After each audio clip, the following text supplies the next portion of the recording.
ഗാങ്ചോവിൽ Indian തിളക്കം.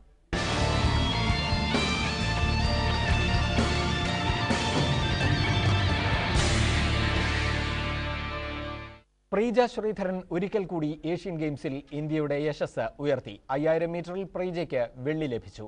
ഗെയിംസിൽ പ്രീജയുടെ 2ാം medal. ഇന്ത്യയുടെ കവിത റാവത്ത് വെങ്കലം നേടി. ബഹ്റൈന്റെ മിമിയാണ് ഈ ഇനത്തിൽ സ്വർണം നേടിയത്. 5000 മീറ്റർ തുടങ്ങിയത് മുതൽ ജപ്പാന്റെ ഫുകുഷി കയോക്കോ മുന്നേറി.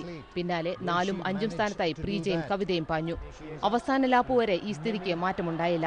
എന്നാൽ അവസാന 30 മീറ്ററിലേക്ക് മത്സരമെത്തിയപ്പോൾ ഫുകുഷിയെ പിന്നിലാക്കി ബഹ്റൈന്റെ മിമി കുതിച്ചു.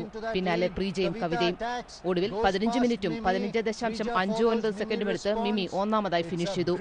പിന്നാലെ 15 മിനിറ്റും 15.89 സെക്കൻഡും എടുത്ത് പ്രീജയും 15 മിനിറ്റും 16.54 സെക്കൻഡ് എടുത്ത് കവിതയും വെള്ളിയും വെങ്കലവും കരസ്ഥമാക്കി.